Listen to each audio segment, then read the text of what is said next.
السلام علیکم ورحمۃ اللہ وبرکاتہ۔ امید ہے کہ تمام ناظرین کی طبیعت بخیر و عافیت ہوگی۔ عزیز دوستو، پیار بھائیو، حضرت حارث اشعری رضی اللہ تعالی عنہ فرماتے ہیں کہ رسول اللہ صلی اللہ علیہ وسلم نے ارشاد فرمایا کہ اللہ رب العزت نے حضرت یحییٰ بن زکریا علیہ السلام کو 5 چیزوں کا حکم دیا کہ تم ان 5 چیزوں پر خود عمل کرو اور بنی اسرائیل کو اس پر عمل کرنے کی تاکید کراؤ۔ عزیز دوستو، وہ 5 عمل کیا ہے؟ آپ سے درخواست ہے کہ آپ بات کو بالکل کاٹ کر نہ سنیں، غور سے سنیں تاکہ آپ بھی عمل کرنے والے بن جائیں۔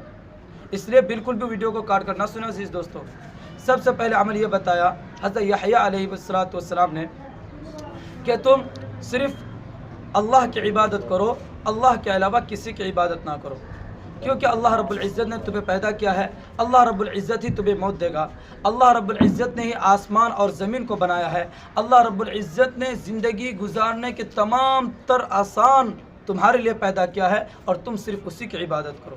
اگر تم اس کی عبادت نہیں کرو گے، اس کے ساتھ کسی اور کو شریک ٹھہراؤ گے، جیسے کہ کتنا غصہ آئے گا اللہ رب العزت کو اگر ہم اس کے ساتھ کسی کو شریک ٹھہرائیں گے۔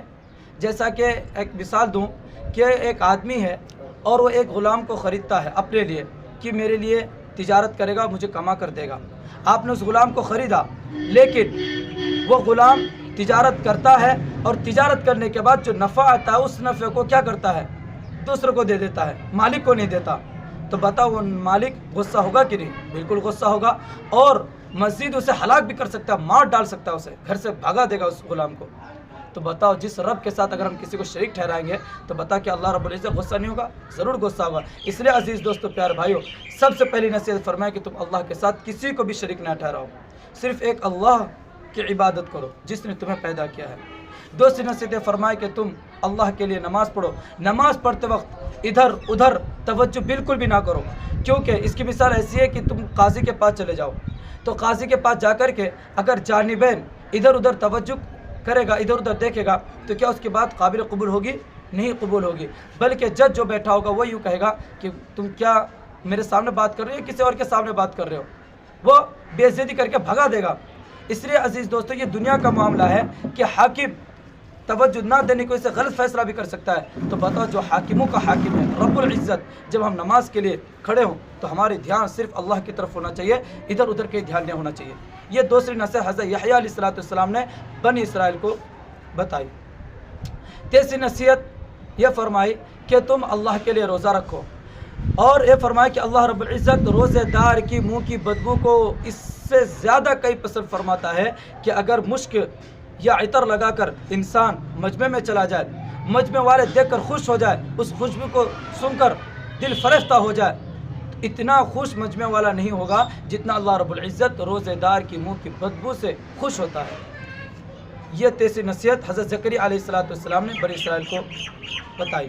چوتھی نصیحت کہ صدقہ خیرات نکالا کرو، اللہ کے راہ میں زیادہ سے زیادہ اللہ کے راہ میں خرچ کرو، اماموں کو اسی طریقے سے مولویوں کو مسافر میں دو، ان کے لیے زیادہ خرچ کرو، دل کھول کر ان کے لیے خرچ کرو، اللہ کے رضا کے لیے خرچ کرو، مسجدوں میں دو، مدرسوں میں دو۔ اس کی مثال ایسی ہے کہ اگر کوئی دشمن کسی دوسرے دشمن کو پکڑتا ہے اور اسے قتل کرنے لگتا ہے، تو قتل کرنے سے کچھ دیر پہلے وہ قتل ہونے والا شخص کہتا ہے میں تمہیں اتنا پیسہ دیتا ہوں، مجھے وہ اللہ کے لیے چھوڑ دو، تو پیسہ لے کر اس شخص کو چھوڑ دیا جاتا ہے۔ یہ دنیا کا معاملہ ہے۔ اگر ہم اللہ کے راہ میں خرچ کریں گے، مسجدوں میں دیں گے، مدرسوں میں دیں گے، ہم کسی کی مدد کر دیں گے، کسی غریبوں کی مدد کریں گے، اس صدقہ خیرات سے کسی کی دعائیں نکل جائے گی۔ عزیز دوستو، پیارے بھائیو، تو جو ہمارا نام جہنمی کی فہرست میں لکھا ہے، اللہ رب العزت اس صدقے کے بدلے میں، اس صدقے کی برکت سے جہنمیوں کے فہرستے سے ہمارا نام کاٹ کر جنت کے فہرست میں لکھ دے گا۔ اللہ اکبر! یہ صرف صدقہ خیرات کے برکت ہے۔ چوتھی نصیحت حضرت یحییٰ علیہ السلام نے یہ فرمائی کہ اے بنی اسرائیل، کہ تم صرف کثرت سے اللہ کو یاد کرو، اور جو انسان دل سے اللہ کو یاد کرتا ہے گویا کہ اس کا دل زندہ رہتا ہے، اور جو انسان اللہ کو یاد نہیں کرتا گویا کہ اس کا دل مر جاتا ہے۔ اس لیے تم کثرت سے اللہ کو یاد کیا کرو۔ اس کی مثال ایسی ہے کہ کوئی دشمن ہے اور کسی آدمی کے پیچھے بھاگ رہا ہے، اور وہ آدمی بچ کر کسی قلعے میں محفوظ ہو جاتا ہے، چاروں طرف سے دروازہ بند کر دیتا ہے اور مامون ہو کر بیٹھ جاتا ہے، ایسا ہی اگر کوئی شخص اللہ کو یاد کرتا ہے، اللہ کے ذکر کرتا رہتا ہے عزیز دوستو پیارے بھائیوں، تو وہ اللہ کے امان اور محفوظ میں اور حفاظت میں رہ جاتا ہے اور شیطان مردود کے حیلے سے اور اس کے دھوکے سے بچ جاتا ہے۔ اس لیے زیادہ سے زیادہ اللہ کی عبادت کرو، اللہ کا ذکر کرو۔ یہ 5 نصیحت حضرت یحییٰ بن زکریا علیہ السلام نے بنی اسرائیل کو نصیحت کی۔ جب یہ نصیحت حضور اکرم صلی اللہ علیہ وسلم نے نقل کے صحابہ کے سامنے یہ نصیحت بیان فرمانے کے بعد حضور اکرم صلی اللہ علیہ وسلم نے ارشاد فرمایا، اے میرے صحابہ، میرے رب نے بھی اس امت کے لیے 5 نصیحتیں بیان فرمائی ہیں، وہ بھی آپ سن لیجئے، اس میں کوئی تفصیل نہیں ہے۔ کیا نصیحت فرمائی؟ اللہ کے رسول نے پہلی نصیحت فرمائی کہ جب بھی تم دین کے کوئی بات سنو تو غور سے سنو، غور و خوض کے ساتھ سنو اور اس پر عمل بھی کرو، یہ سب سے پہلی نصیحت فرمائی۔ دوسری نصیحت یہ فرمائی کہ تم اپنی زندگی کو اللہ کی اطاعت میں لگا دو، روزی کا ٹینشن نہ لو، اللہ رب العزت نے روزی کا خود وعدہ فرمایا ہے، تم سبب تھوڑا اختیار کرو، اللہ تیرے گھر میں برکت عطا کر دے گا، اللہ کو راضی کر لو، اللہ تیرے گھر میں برکت عطا کر دے گا۔ لیکن اگر اللہ کو ناراض کر کے ہم دن بھر رات بھر کھٹے، اللہ گھر میں برکت عطا نہیں کرے گا۔ اس لیے اللہ کی اطاعت کرو، اپنی زندگی کو صرف کر دو۔ دوسری نصیحت اللہ کے رسول نے اس امت کے لیے فرمائی۔ تیسری نصیحت یہ فرمائی کہ تم اللہ کے راستے میں جہاد کے لیے نکلو، جب بھی ضرورت پڑے جہاد کے لیے اللہ اکبر، اللہ کے نام لے کر اللہ کے راستے میں نکل جاؤ۔ اور چوتھی نصیحت یہ فرمائی کہ اگر تمہارے دین اور ایمان کے تمہیں ڈر ہو، جس جگہ پر ہو تو وہاں سے ہجرت کر کے ایسی جگہ پر چلے جاؤ جہاں دین کے اور اپنے ایمان کی تم حفاظت کر سکو۔ یہ چوتھی نصیحت اللہ کے رسول نے فرمائی۔